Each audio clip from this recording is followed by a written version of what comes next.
हम आज एक जीवन के बहुत ही महत्वपूर्ण विषय के सिलसिले में बात करेंगे, जो हमारे जीवन का सबसे बड़ा उद्देश्य है, सबसे बड़ा अचीवमेंट है, उसके बारे में बात करेंगे। इसके पहले हम 10 मिनट का ध्यान सीखेंगे।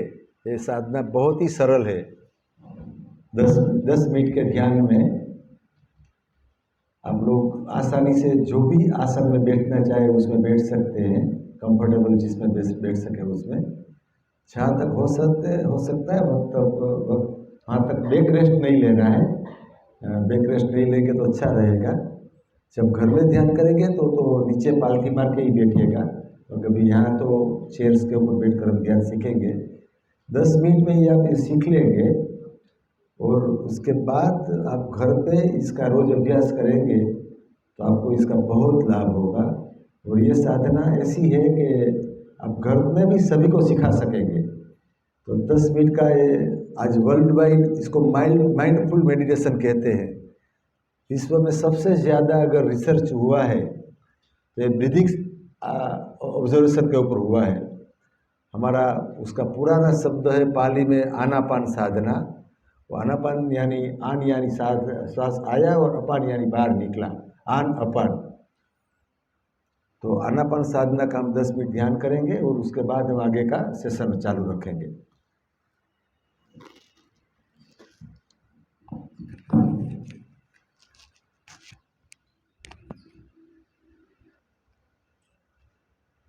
बहुत अच्छा। आप सबका कैसा रहा अनुभव? कुछ मन शांत हुआ ऐसा लग रहा है क्या? आवाज़ सुनाई दे रही है पीछे? आप सभी का फिर से हार्दिक स्वागत करते हैं हम सब लोग। हम विपश्यना की थोड़ी बात का आपको करेंगे। उसके बाद अगर आपको कोई प्रश्न हो तो प्रश्न पूछने में संकोच मत रखिएगा।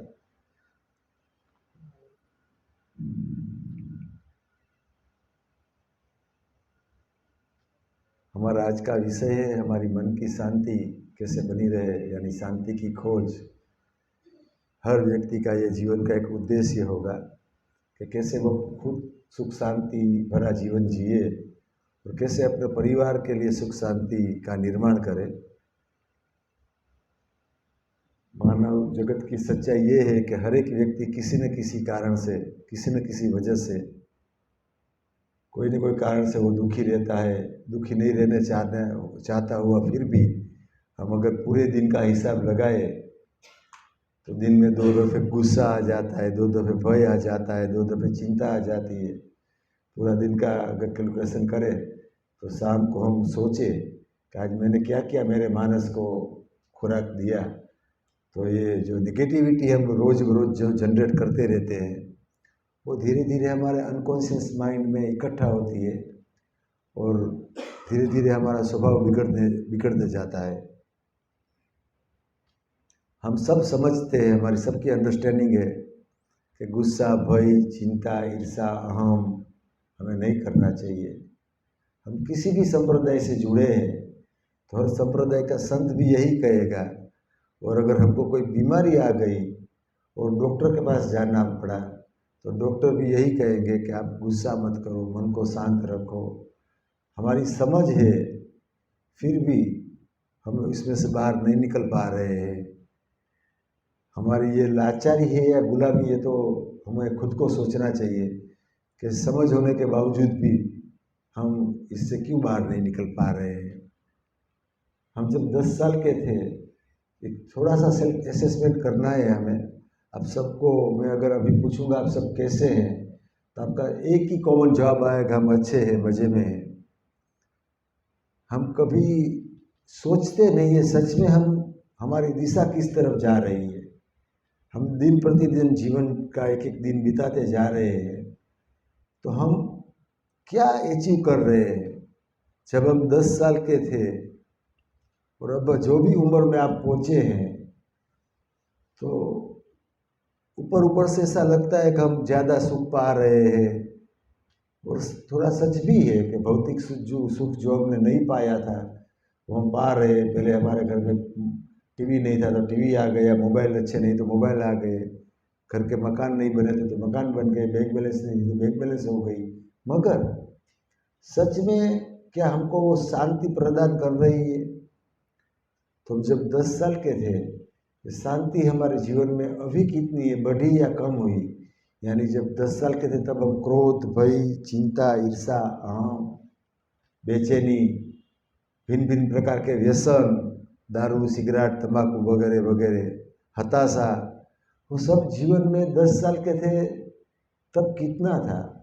अब जो आप उम्र में, जो भी उम्र में आप पहुँचे हैं, तो आपको मैं पूछना चाहूँगा कि वो कम हुआ या ज़्यादा हुआ?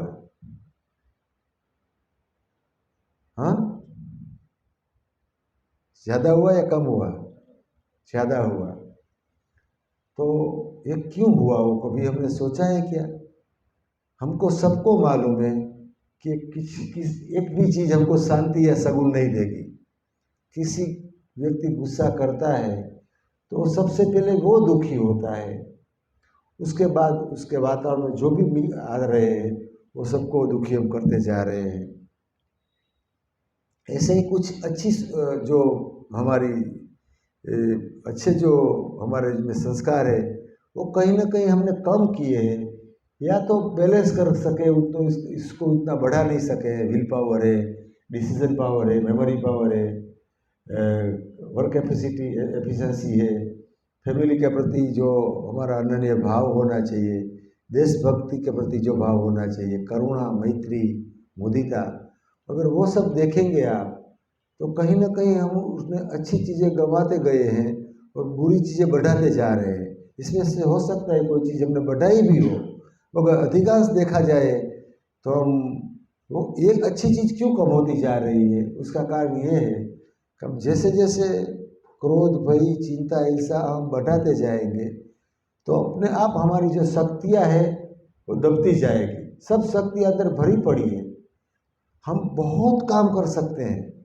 आज विपश्यना में बड़े बड़े ऑफिसर, बड़े बड़े इंडस्ट्रियलिस्ट जब शिविर में आते हैं तो तुरंत अपनी ऑफिस में जाकर स्टाफ को ऑन ड्यूटी शिविर में भेजने लगते हैं, क्योंकि ये साधना से हम जो भी काम कर रहे हैं वो काम में एफिशिएंसी हमारी बढ़ जाती है। तो एफिशिएंसी तो अभी भी है, मगर बढ़ा क्यों नहीं रहे हैं? क्योंकि अंदर में गुस्सा, भय, चिंता, ईर्षा का मेल इतना इकट्ठा कर लिया है, उसकी वजह से हम अच्छी शक्तियों को उपयोग नहीं कर पा रहे हैं। हमारे में शक्ति इतनी है कि अगर एक ट्रेन किया हुआ हाथी जंगल में कितना काम कर सकता है, जो 50 आदमी एक लकड़े को उठा नहीं सकते हैं, तो एक चंद सेकंडों में वो हाथी उठाकर दूसरी जगह रख देगा। उससे कहीं गुना अधिक, इससे कहीं गुना अधिक हमारे में काम करने की ताकत है, मगर वो ताकत को हम यूज़ नहीं कर रहे क्योंकि हम वो मानस को छू ही नहीं पाए हैं। जो मानस में वो भरपूर शक्तियाँ भरी पड़ी है वहाँ तक हम पहुँचे ही नहीं हैं। तो इसलिए ये अच्छी शक्तियाँ जो भी है वो दिन प्रतिदिन हमारी कम होती जा रही है। हम पहले से जब बच्चे थे तब हमें पूजा पाठ, भक्ति, सेवा, प्रवचन, संतों का सुनना, व्रत उपवास करना, दान पुण्य करना, वो बच्चे थे तब ज़्यादा कर रहे हैं या अभी ज़्यादा कर रहे हैं? हाँ, अभी हमने सब बढ़ाया। क्यों बढ़ाया? हम पूजा पाठ क्यों कर रहे हैं? मंदिरों में क्यों जा रहे हैं? कभी कभी हम मंदिर बदलते रहते हैं, वो मंदिर से वो मंदिर जाते हैं, वो मंदिर से वो मंदिर जाते हैं। तो ये सब हम क्यों कर रहे हैं? कोई हमारा गोल होगा ना। हम कुछ भी काम करते हैं तो बिना गोल नहीं करते हैं। तो हम ये क्यों करते हैं? किसी को दिखावा देने के लिए तो नहीं करते हैं, किसी को दिखावा करने के लिए। तो हम कुछ शांति चाहते हैं, तो वो शांति प्राप्त करने के लिए हम बार बार धार्मिक बनने का प्रयास करते हैं।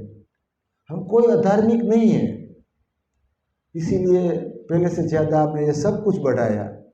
फिर भी हमारी मन की स्थिति जो सुधरनी चाहिए उसी जगह बिगड़ती ही जा रही है।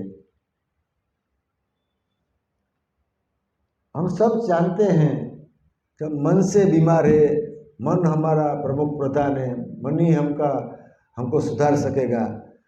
ये गुस्सा जागता है तो मन में जागता है या शरीर में जागता है? हम जो गुस्सा करते हैं तो शरीर में करते हैं, शरीर में जागता है कि मन में जागता है? वो मन में जागता है। तो दूसरा प्रश्न पूछ लो आपको, मन कहाँ है? जिसने विपश्यना की है वो मत जवाब दीजिएगा। मन कौन सी चिड़िया का नाम है? एड्रेस क्या है मन का? शरीर में कौन जगह मन रहता है? हम सब जानते हैं कि मन से दुखी मन से सुखी, मन ही प्रमुख प्रधान है। तो आप बता सकते हैं कि मन कहाँ है?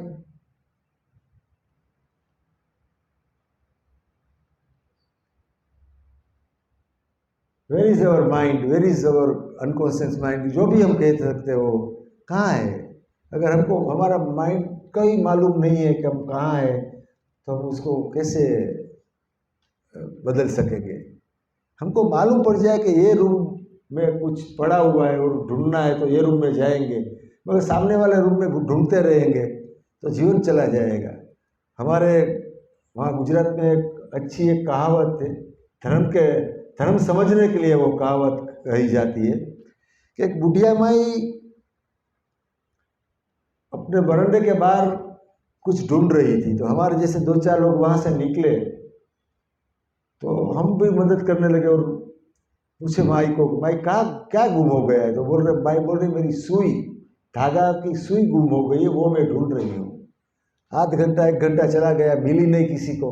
तो माई को पूछा गया प्रश्न कि माई साहब सोई आपकी कहाँ गुम हुई है? तो बोल रही है माई सुई तो घर में गुम हो गई है, अंदर रूम में, मगर वहाँ बहुत अंधेरा है इसलिए मैं बाहर ढूंढ रही हूँ। तो वो माई को क्या कहेंगे कि जिंदगी निकल जाएगी, यहाँ नहीं मिलेगा कभी।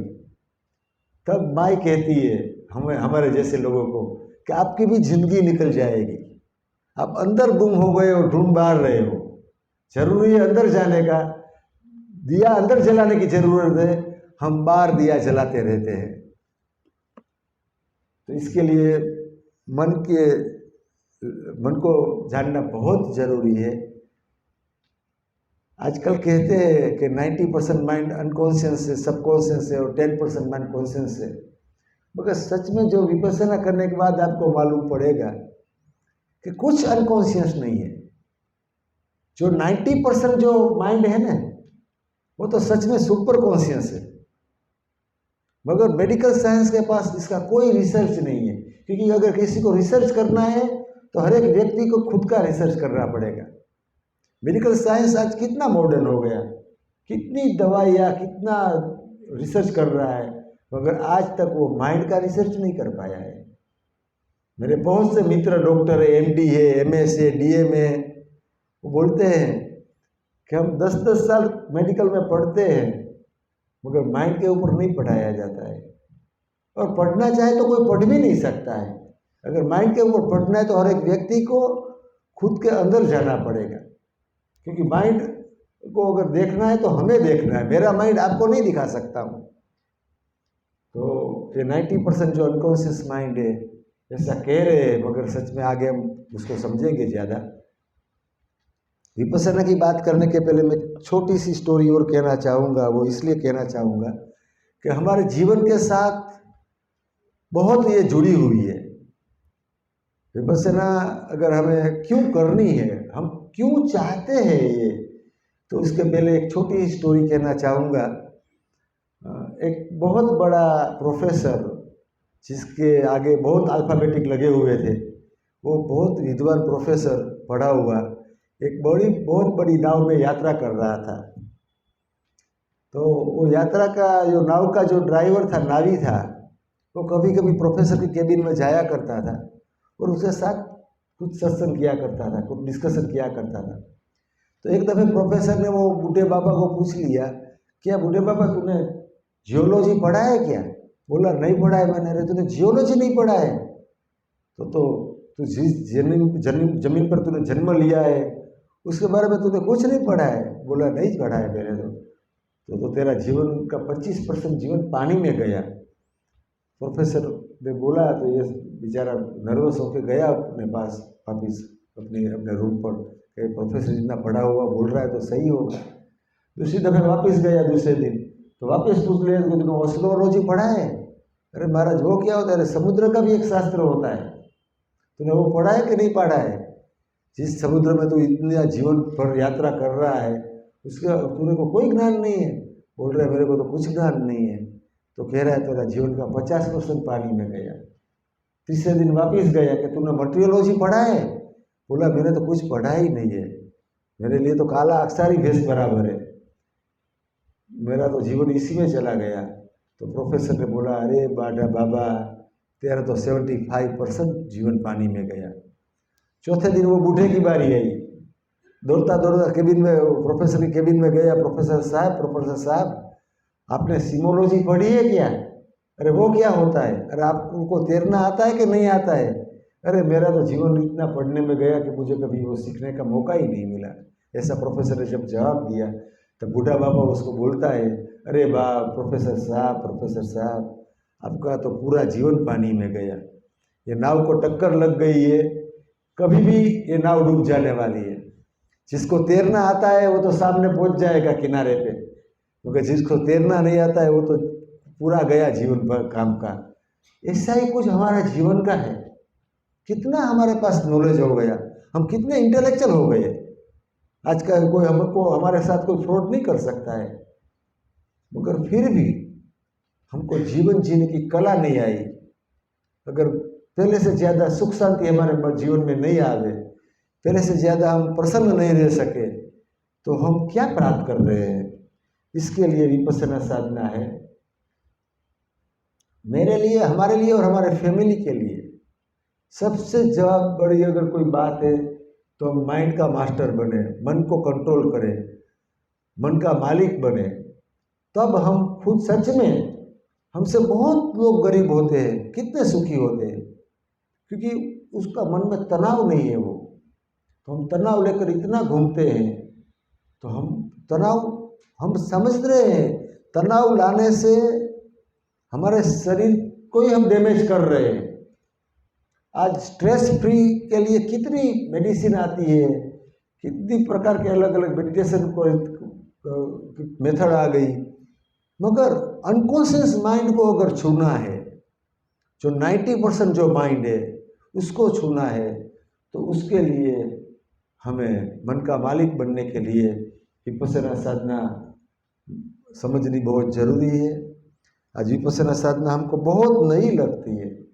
2600 वर्ष पहले भगवान बुद्ध ने जब शोध कर दी समाज को, तो भगवान ने यही कहा बुद्ध ने कि ये मैंने कोई मेरी तरफ से कुछ नया ढूंढ कर आपको नहीं दिया है, ये बहुत पुराना मार्ग है, बहुत पुरानी साधना है।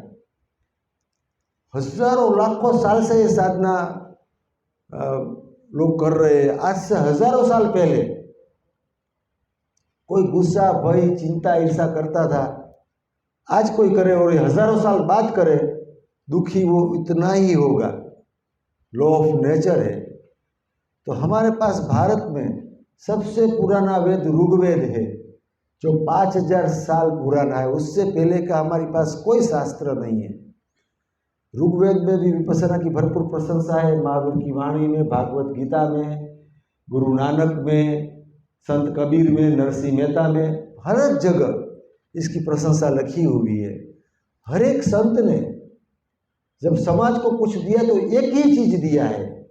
हमारे संप्रदाय अलग अलग हो सकते हैं, हमारा हार एक ही है, क्रोध, भय, चिंता, ईर्षा, अहम न करो, करुणा, मैत्री, मुदिता, समता रखो।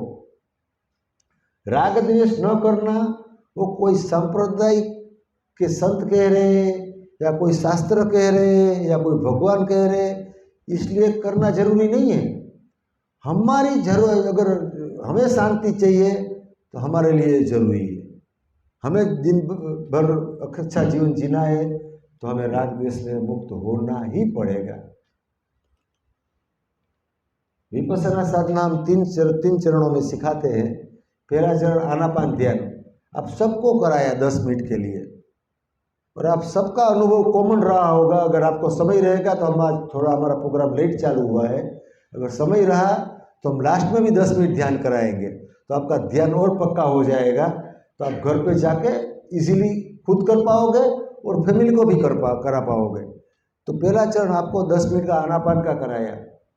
सबका कॉमन थोड़ा या ज़्यादा अनुभव हुआ होगा कि 10 मिनट में ही थोड़ी थोड़ी मन में शांति आई होगी, मन थोड़ा शांत हुआ होगा। अगर जब विपश्यना शिविर में आओगे आप, तब तो आपको ये 10 दिन तक 3.5 दिन तक करना मिलेगा आनापान ध्यान।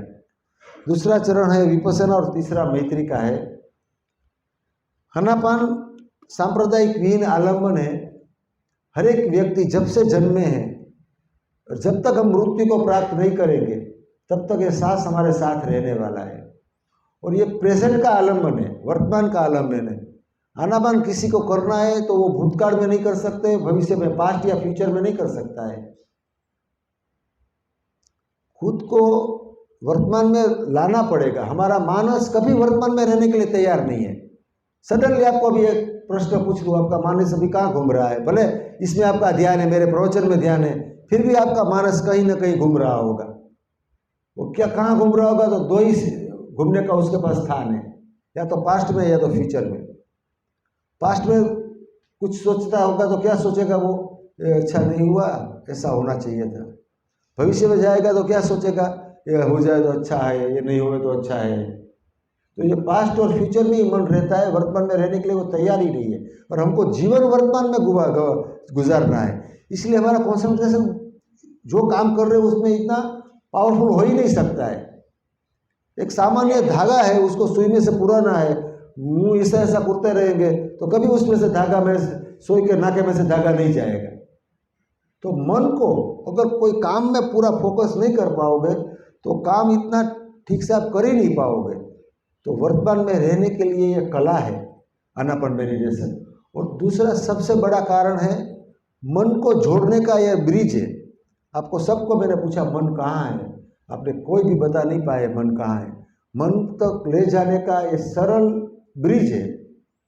गुस्सा जागता है तो वो तो अमूर्त है, रंग रूप के आकृति उसकी नहीं है। ऐसे कोई भी विकार जागे तो किसी का रंग रूप की आकृति नहीं है, क्योंकि वो अमूर्त रूप में जागता है। मगर जागता है वो मन में। तो गुस्सा जागता है तो सांस की हालत क्या होती है? धीमा पड़ जाता है ना। हाँ, जब गुस्सा आता है हमारे मन में तो सांस, आप हिंदी समझते हैं ना सब, गुस्सा आता है तो सांस धीमा पड़ जाता है ना, तेज हो जाता है, तुरंत तेज हो जाता है। ऐसा क्यों हुआ? ऐसा कह सकते हैं कि कुछ मन का संबंध सांस के साथ है, मन का रिलेशन कुछ सांस के साथ है, तो ही तुरंत हुआ ना। ऐसा नहीं होता वो घंटे पहले होगा या घंटे के बाद होगा। जैसे ही गुस्सा आया सांस तेज हो गया। तो मन को अगर पहचानना है तो सांस का आलम्बन सबसे पावरफुल है, साइंटिफिक है, सांप्रदायिक विहीन है। हर संप्रदाय के व्यक्ति को सांस देखना दिक्कत नहीं आएगा। अगर गीता पढ़ने वाले को बोलोगे तू बाइबल पढ़, बाइबल वाले को बोलोगे तू कुरान पढ़, तो उसका मन नहीं चाहेगा। मगर कोई भी व्यक्ति सांस को देखने में हिचकिचाहट नहीं अनुभवेगा।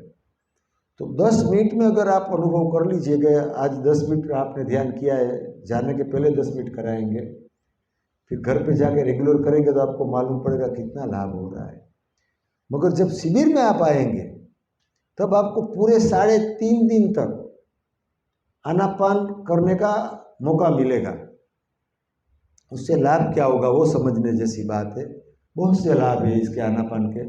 मन बहुत शांत हो जाता है, मन में एक शक्ति आ जाती है, क्योंकि शिविर में जब आएंगे तो पूरे दिन ध्यान ही करना है, शरीर को पूरा आराम देने के बाद। तो 3.5 दिन का लगातार अभ्यास करने से पूरे जीवन एक सक्षमता आ जाती है सांस को अनुभव करने की। कभी भी मन ऐसे ही फ्री बैठा होगा, मन अपने आप सांस के ऊपर चला जाएगा।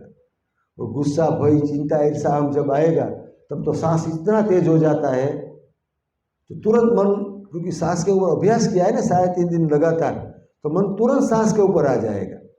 और जैसे ही मन सांस पे आएगा आपका गुस्सा अपने आप शांत हो जाएगा।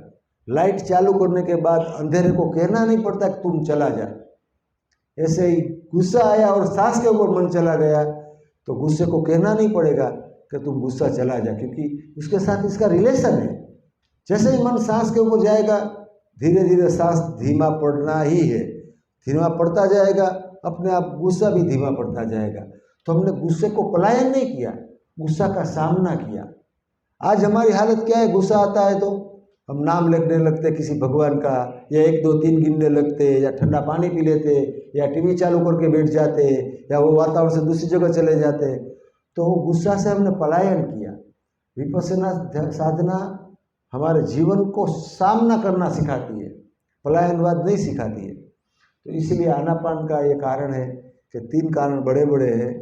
एक तो ये सांप्रदायिक विहीन है, हमारे मन से बहुत जुड़ा हुआ है, और वर्तमान का आलम्बन है।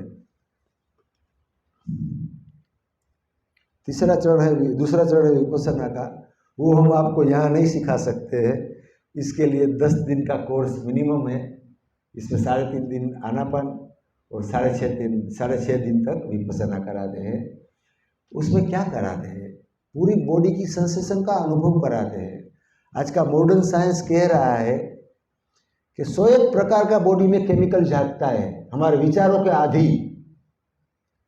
गुस्सा जगा किया तो एक प्रकार का केमिकल जागेगा, भय किया तो एक प्रकार का केमिकल जागेगा, ईर्ष्या की तो एक प्रकार का केमिकल जागेगा। और वो केमिकल जागते ही क्या होता है, हमारे बॉडी को वो डैमेज करता है। तो गुस्सा जागा समझ लो तो क्या होता है, एक केमिकल बायोकेमिकल रिएक्शन हुआ और हमारे रक्त वाहिनियों में वो घूमने लगा। वो हम कैसे अनुभव करते हैं, कोई बता सकते हैं? हमको गुस्सा जागता है तो ये केमिकल जब पूरे बॉडी में फैलता है तो हम कैसे अनुभव करते हैं उसको? जैसे आपने कहा सांस तेज हो जाता है, वैसे क्या होता है शरीर में? हाँ, गर्म हो जाता है, तुरंत गर्म हो जाता है। तो गर्म क्यों हुआ तुरंत? क्योंकि आपने एक प्रकार का स्पेशल केमिकल जगाया बॉडी में, वो रक्त में फैल गया। वो हमने वो केमिकल एक संवेदना के रूप में अनुभव किया, यानी गर्मी की एक संवेदना हमको अनुभव हुई। वही संवेदना को देखना विपश्यना में सिखाते हैं। 10 दिन की शिविर में 6.5 दिन तक पूरे बॉडी में मन ले जाने को बताते हैं कि सिर के तालवे से लेके पाँव के अंगूठे तक मन को आपको सिखाया जाता है। उधर हर एक अंग में मन ले जाइए। तो किसी को 7वें दिन, किसी को 8वें दिन, किसी को 9वें दिन पूरे शरीर का अनुभव होने लगता है।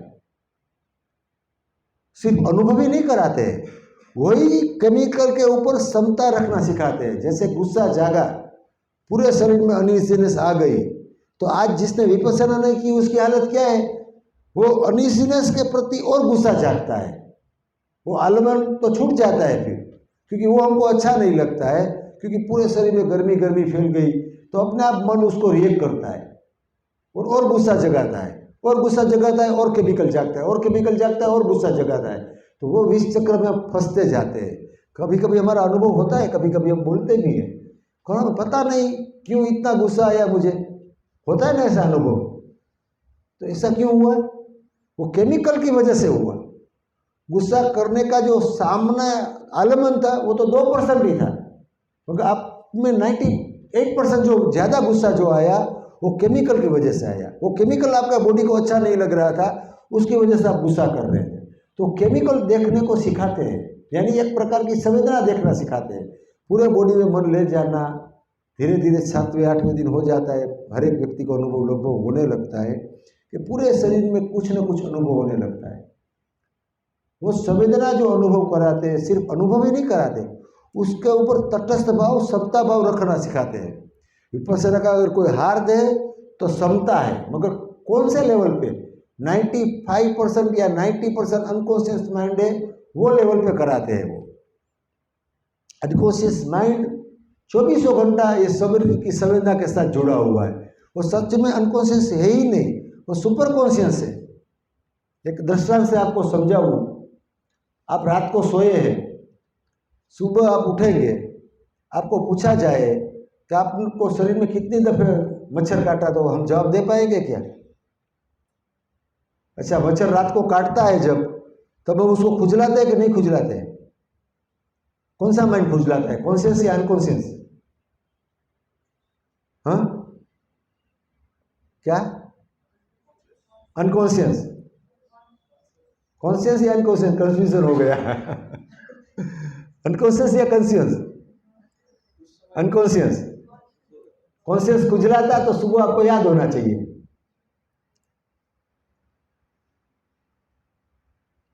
सुबह याद नहीं है, इसका मतलब कुछ ने खुजलाया।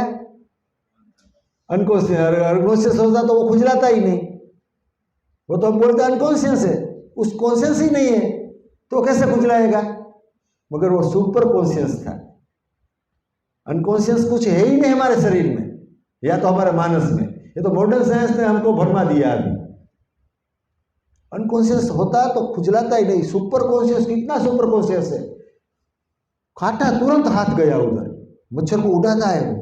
दिन भर हम अहिंसा की बातें करेंगे, हो सकता है रात को उसको मार भी दे। फिर वो जब तक हमको संतोष नहीं होता तब तक खुजलाते रहते। क्यों ऐसा हुआ? यहाँ जैसे उसने काटा, एक प्रकार का केमिकल रिएक्शन यहाँ हुआ। वो हमारे सुपर कॉन्शियस माइंड को अच्छा नहीं लगा, उसने तुरंत हाथ लो। अपने मानस को कहा, कॉन्शियस माइंड को कहा, तेरा हाथ ले, उठा उसको और जाके खुजला उसको। ठंड लगी तो ओढ़ लेते हैं, गर्मी लगी तो कम्बल निकाल देते हैं, करवटें बदलते रहते हैं। वो कौन कराता है? अनकॉन्शियस माइंड नहीं है, वो सुपर कॉन्शियस माइंड है। वो एक ही भाषा समझा हुआ है।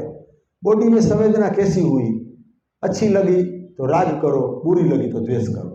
अभी आप 1 घंटे से बैठे, आपको बोलो 1 घंटे में आपने कितनी दफे आसन बदला? कोई 5 मिनट स्थिर नहीं बैठ पा रहा है। कुछ ना कुछ हम करते रहते, पाँव हिलाएंगे, हाथ हिलाएंगे, कुछ ना कुछ करेंगे। वो कौन करा रहा है? हमारा बॉडी सेंसेशन, जो जिस पार्ट को हमको चेंज करना है, तुरंत अनकॉन्शियस, ये सुपर कॉन्शियस आदेश दे देता है, हाथ को हिला दो, मुंह हिला दो, पाँव हिला दो। तो 24 घंटा वो जागरूक है, एक ही बात पर जागरूक है। बॉडी में संवेदना कैसी हुई, अच्छी लगी तो राग करो, बुरी लगी तो द्वेष करो। हमारा 24 घंटा का स्वभाव बन गया है राग द्वेष करने का। उसको अगर चेंज करना है तो वहाँ जाना पड़ेगा, बॉडी सेंसेशन पर जाना पड़ेगा। इसीलिए विपश्यना में बॉडी सेंसेशन के ऊपर काम कराया जाता है। बाकी भारत की एक भी ध्यान पद्धति बॉडी सेंसेशन के ऊपर काम नहीं कराती है। कुछ कराती है तो वो ऊपर ऊपर का काम कराती है, ये बहुत हार तक नहीं ले जाती है। तो ये विपश्यना में पूरे शरीर में मन को इस हिसाब से ले जाने का सिखाते हैं। और 10 दिन होते होते हमारे में 2 चीज़ की बड़ी एक ताकत आ जाती है, एक एबिलिटी आ जाती है, एक सक्षमता आ जाती है कि जीवन में कुछ भी तनाव होगा, आएगा कभी भी, तो तुरंत मन सांस के ऊपर और बॉडी सेंसेशन ऊपर चला जाएगा। तो जो नया केमिकल रीजनरेट होने वाला था, वहाँ हमने रोक लगा दी। अभी तो हमारी हालत ऐसी है, जैसे गुस्सा आया, एक केमिकल जागा, वो केमिकल अच्छा नहीं लगा, और गुस्सा जगाया, और गुस्सा जागा, और केमिकल जागा, वहाँ रोक लग जाएगी। नहीं, गुस्सा तो आया, मगर अब मुझे नया केमिकल नहीं जगाना है। तो तुरंत बॉडी की संवेदना के ऊपर क्षमता रखने लगेंगे तो नया केमिकल जागेगा नहीं। नया जागेगा नहीं तो अपने आप नया जो तनाव क्रिएट करने वाले हैं, वहाँ हमने रोक लगा दी।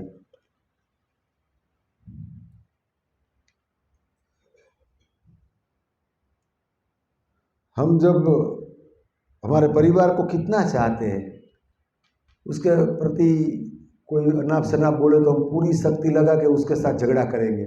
मगर हमने कभी सोचा, हम ही हमारे परिवार के सभ्यों के साथ कभी कभी कितना गैर व्यवहार करते हैं, गैर वर्तन करते हैं। हमारा नेचर कितना बदल गया। हम जब 10 साल के थे तो कोई हमारा साथ कोई झगड़ा करता था तो दूसरी मिनट उसके साथ खाने के लिए बैठ जाते थे। आज हमारी हालत क्या है? अगर हमको कोई जबरदस्त 10-50 100 आदमी के बीच में अपमान कर देवे तो हम उसके साथ जीवन भर नहीं बोलेंगे। आज भाई बच्चे थे तो भाई के लिए जान देने के लिए तैयार होता है, वही भाई बड़ा होने के बाद जान लेने के लिए तैयार हो जाता है। तो ये हमारा नेचर हमने कितना बिगाड़ दिया। हम ऐसा कहते हैं कि जो लाइफ की जो हैबिट्स जो हो गई वो बदलती नहीं है, ऐसा आप मानते हैं? जो हमारा नेचर की हैबिट्स जो हो गई वो नहीं बदलेगी, मानते हैं ऐसा? नहीं मानते हैं ना, तो बात इसको नहीं छेड़े, ठीक है। हमारा गुस्सा का आयुष्य कितना है, लाइफ कितनी है गुस्से की? वन मोमेंट, हावर, डे, मंथ या ईयर, और हमारा कोई बहुत गहरा अपमान कर देवे तो हम क्या बोलते हैं? लाइफ टाइम नहीं भूलेंगे, 7 जन्म नहीं भूलेंगे। तो कौन कौन तड़पेगा, हम या वो? हम तड़पने के लिए तैयार है, बदलने के लिए तैयार नहीं है।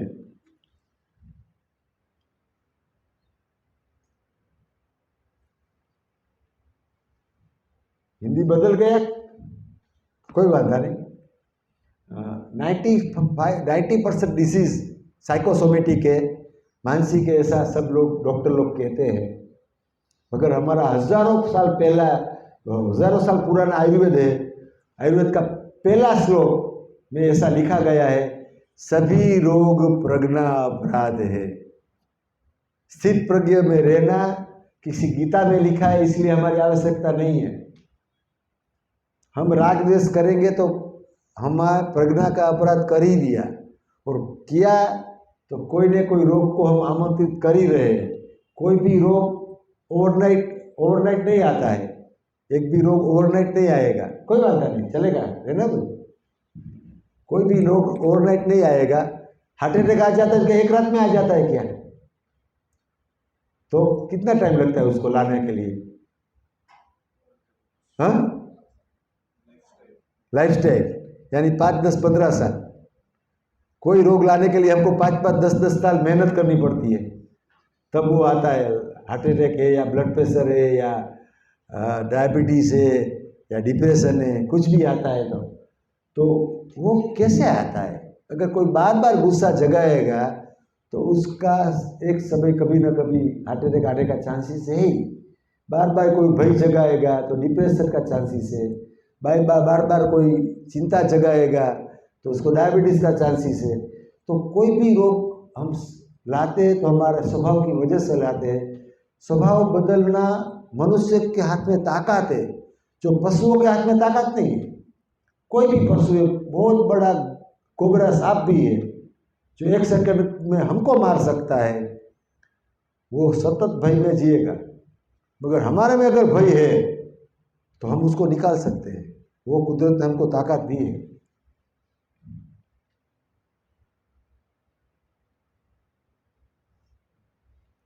हम जो भी हमारे मन में जो कचरे पड़े हैं वो क्यों नहीं निकाल पा रहे? तो वो सब हमारे अनकॉन्शियस माइंड में बैठ गए, रूट्स में चले गए। उसको निकालने के लिए हम कितनी भी पूजा पाठ, व्रत, उपवास,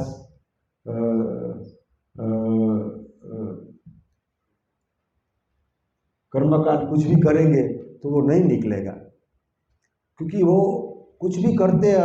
हम पहले से आप सबने कहा कि हम पहले से पूजा पाठ बढ़ाया, मंदिर में जाना ज़्यादा किया, व्रत उपवास ज़्यादा किया, कुछ पहनने लगे, नंग की अंगूठी पहनने लगे या नंग की बाला पहनने लगे, फिर भी हमारे में कुछ चेंज नहीं आ रहा है, क्योंकि वो 10% कॉन्शियस माइंड से सब हम करते हैं।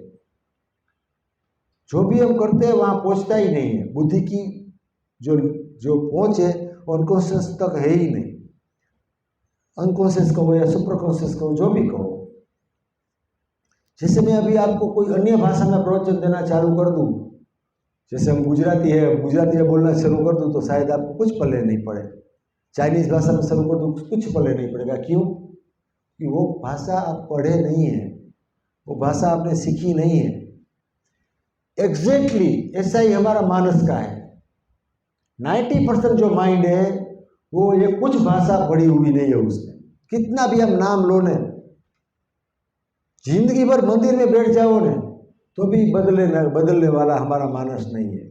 क्यों? क्योंकि अनकॉन्शियस माइंड एक ही भाषा सीखा हुआ है, और वो है बॉडी सेंसेशन।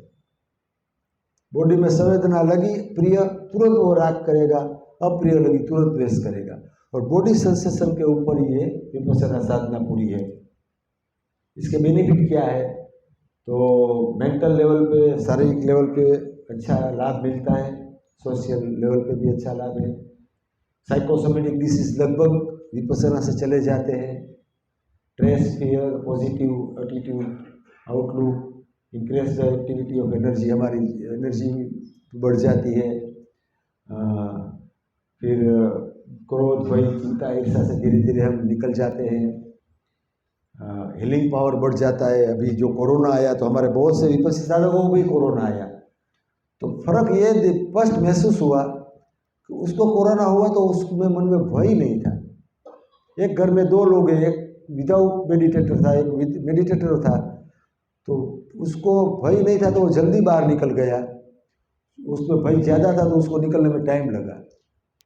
उसको जो दवाई दी लेता है विपक्षी साधक, उसका दवाई का असर भी जल्दी आता है, हीलिंग पावर भी जल्दी आ जाता है। इंटेलेक्चुअल लेवल है, यानी आपकी इंटेलेक्चुअल जो है लेवल वो बढ़ जाता है। और सबसे बड़ी बात है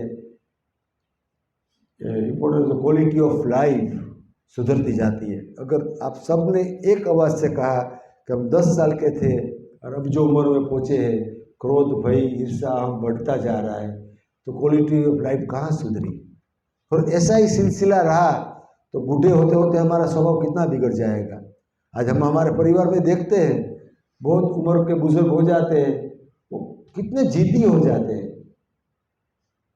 क्यों ऐसा करते हैं? वो उसने हमारे से ज़्यादा पूजा पाठ किया है, धर्म ध्यान किया है, हमारे से ज़्यादा अनुभव है, फिर भी उसका स्वभाव अंत समय में कितना बिगड़ जाता है, क्योंकि उसने सच में धर्म ध्यान नहीं किया, उसने पूजा पाठ किया। हमें धर्म ध्यान करना है, ऐसा ध्यान करना है जिसमें धर्म समाया हो, ऐसा धर्म करना है जिससे ध्यान के साथ जुड़ा हो। तो विपश्यना सांप्रदायिक बिल्कुल नहीं है, मगर शुद्ध धर्म अवश्य है। बच्चों को बहुत लाभ होता है। आपको सबको 10 मिनट जो ध्यान कराया, वो अगर आपको घर पे जाके आपके बच्चों से बुजुर्ग सबको कराएंगे और 1 महीने तक आप निर्णय लेके जाइए यहाँ से कि हम साथ में बैठकर सुबह शाम 10-10 मिनट पूरा फैमिली ध्यान करेंगे। 1 महीने के बाद आप देखिए घर का वातावरण बदला कि ना बदला।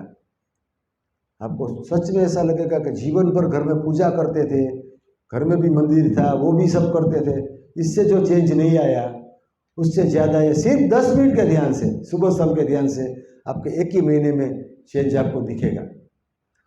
हमारे गुजरात में तो हर साल हम 35,000 नए बच्चों को ध्यान कराते हैं, और वो स्कूल में जाके कराते हैं, और वो स्कूल वाले रेगुलर ध्यान चालू रखते हैं। आप भी बहुत से स्कूल से, हर एक के परिवार कोई ना कोई स्कूल से जुड़ा हुआ होगा, वो स्कूल में जाइए, उसको ही रिक्वेस्ट करिए कि आप प्रेयर में 10 मिनट ध्यान कराइए बच्चों को इसका बहुत लाभ है।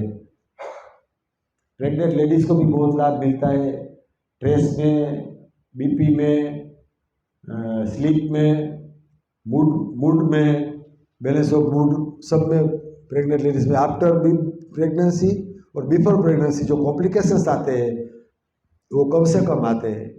57% विपश्यना मेडिटेटर लेडीज़ को सिजेरियन की ज़रूरत नहीं पड़ती है, क्योंकि उसको कोई डर नहीं है प्रेगनेंसी के टाइम पे, डिलीवरी के टाइम पे।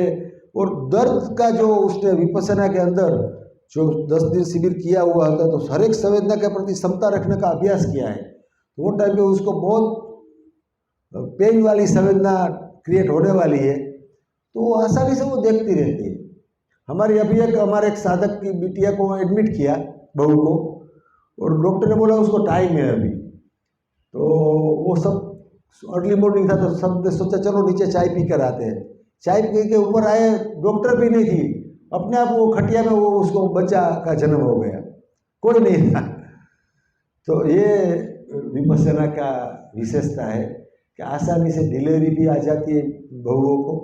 तो जो प्रेग्नेंट लेडीज है उसको तो अवश्य करना चाहिए। और हाँ, सबसे बड़ी बात, उसके बच्चे को बहुत लाभ होता है।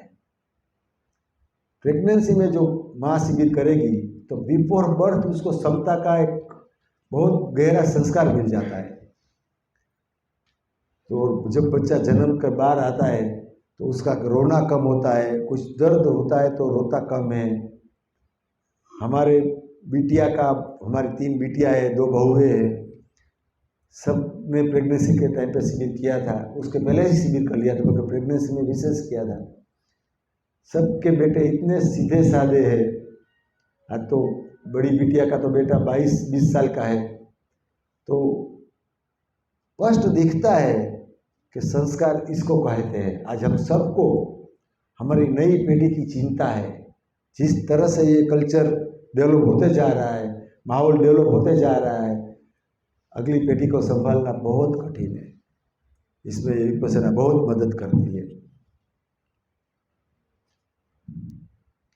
साइंटिफिक लेवल पे भी बहुत तो रिसर्च हुआ है विपश्यना के ऊपर।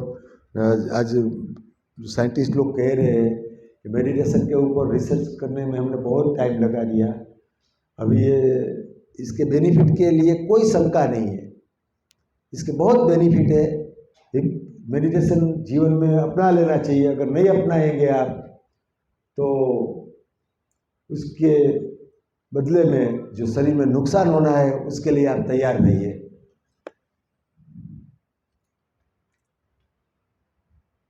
ये सब जो बेनिफिट कहा आपको मैंने, वो विपश्यना की सब बाई प्रोडक्ट है। विपश्यना का मुख्य लक्ष्य तो एक कर्म खपाने की साधना है। आप कर्म में मानते हैं कि नहीं मानते मुझे नहीं मालूम है, मगर जो भी हम कर्म करते हैं उसको भुगतना पड़ेगा हमें, आज नहीं तो कल। उसके लिए ये साइंटिफिक और पावरफुल साधना है। बहुत से साधक को शायद ऐसा लगता होगा इतना कहने के बाद भी कि मुझे इस साधना की बहुत ज़रूरत नहीं लगती है। तो उसके लिए एक विशेष स्लाइड है ये कि जीवन की कुछ घटनाएं ऐसी है कि इसमें हमें अकेले को सामना करना है, हमें कोई मदद नहीं कर पाएगा। प्रिय व्यक्ति का वियोग, अप्रिय का संयोग, कोई भी बीमारी, बुढ़ापा, मृत्यु और कर्म का फल, ये जो भी है 5-6 चीज़ें, उसमें हमको कौन मदद कर पाएगा? आप कोई बता पाएंगे क्या? हमारा भाई, प्रिय, माता पिता, कोई मदद करेगा इसमें? अगर हमारा मन मजबूत होगा तो, हमारा मन स्ट्रोंग होता तो इसमें इसका सामना हम कर पाएंगे कि नहीं कर पाएंगे? तो स्ट्रोंग मन करने के लिए ये साधना बहुत अच्छी है। स्ट्रोंग मन भी इसकी बाई प्रोडक्ट है। विपश्यना का मुख्य प्रोडक्शन एक ही है, कर्म की निर्जरा। कर्म की निर्जरा होती है तो अपने आप सब अच्छा होने लगता है। अंतिम भाव साधना है मैत्री की। विपश्यना नहीं करने के बावजूद भी हम मैत्री तो करते रहते हैं। आप सब मैत्री का अभ्यास तो करते हैं ना, कि सबका भला हो, सबका कल्याण हो, ऐसा करते हैं कि नहीं करते? तो एक प्रश्न पूछ लूं, अगर किसी के साथ आपका 36 का आंकड़ा है, किसी के साथ बहुत झगड़ा चल रहा है, बहुत मनमुटाव है, और आपको एकाएक समाचार मिले को चलते चलते फिसल गए और पाँव में फ्रैक्चर आ गई, मोच आ गई, फ्रैक्चर आ गई, तो आप मैत्री करेंगे या कुछ और करेंगे? हाँ, क्या करेंगे आप? हमें गुजराती में हम कहीं इलाज न हो तो है बराबर हुआ, बहुत मुझे परेशान कर रहा था, उसको जरूरी था। तो मैत्री भी हमारी गलत मैत्री है। वो समय पे हमने कुदरत को हमको अचीवमेंट दिया कि आप पुण्य कमाइए, मगर हमारी मैत्री भी ऐसी है, मुंह में राम और बगल में छुरी रखकर बैठे हैं हम लोग।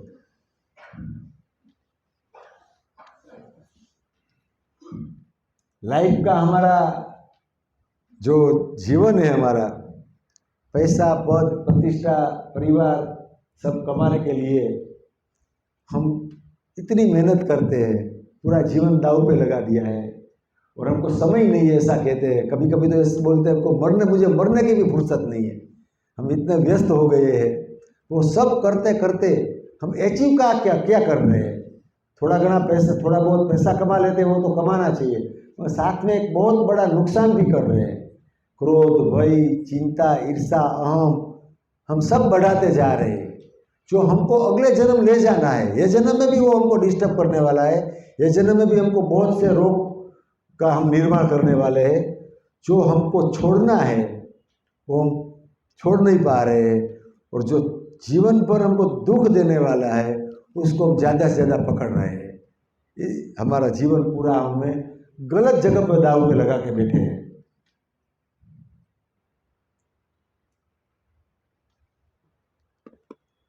अभी भारत और विश्व में 140 से भी ज़्यादा देशों में विपश्यना साधना सिखाते हैं।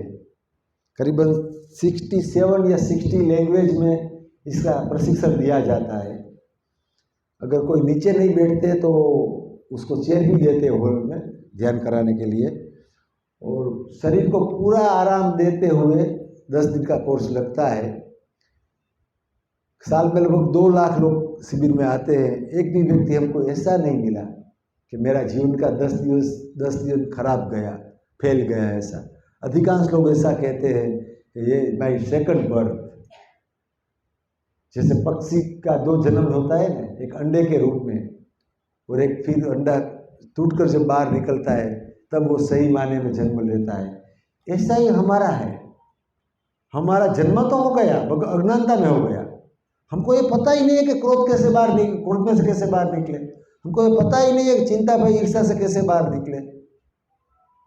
तो वो पता लगाने के लिए जो अज्ञानता का जो हमारे शरीर के ऊपर एक कवच है, वो जब हम तोड़ते हैं तब सही हमारा जन्म होता है। तो इसीलिए बहुत से लोग कहते हैं कि माई सेकंड बर्थ। अगर आपको अच्छा लगा हो, इस प्रवचन मेरा यहाँ पूरा करता हूँ मैं, अगर आपको अच्छा लगा हो तो निर्णय लेके जाइएगा कि अगले 3 महीने के अंदर मैं शिविर कर लूँगा। यहाँ तो आसाम सेंटर तो फुल ही रहता है। जैसे ये डिक्लेयर करते हैं 2 दिन में या 1 दिन में शिविर फुल हो जाती है, मगर बाजू में अरुणाचल भी सेंटर है और भी कहीं होगा सेंटर अगल बगल में।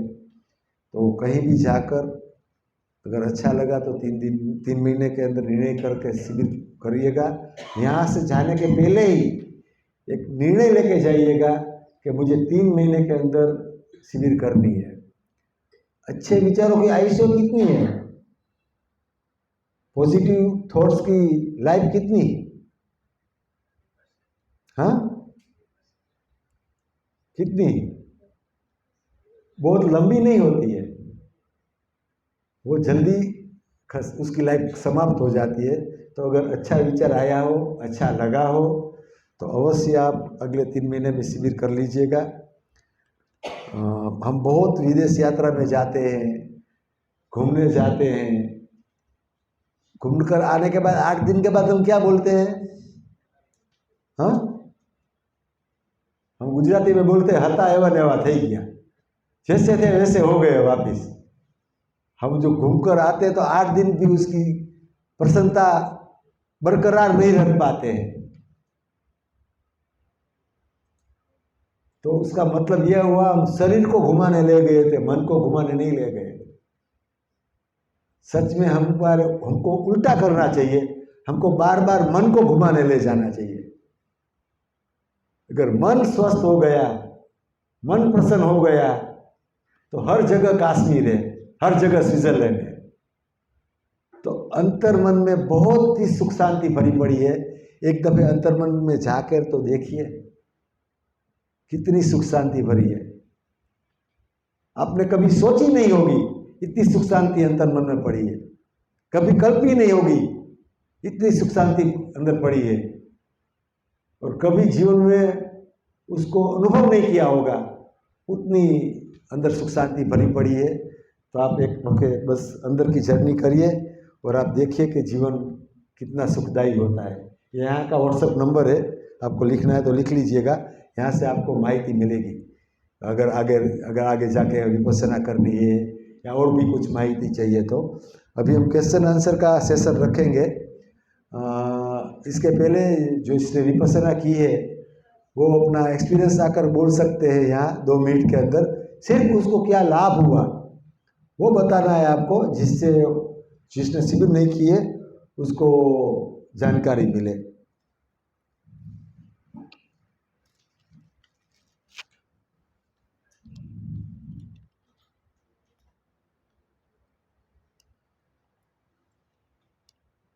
माइक तेरे के यही दे दूं?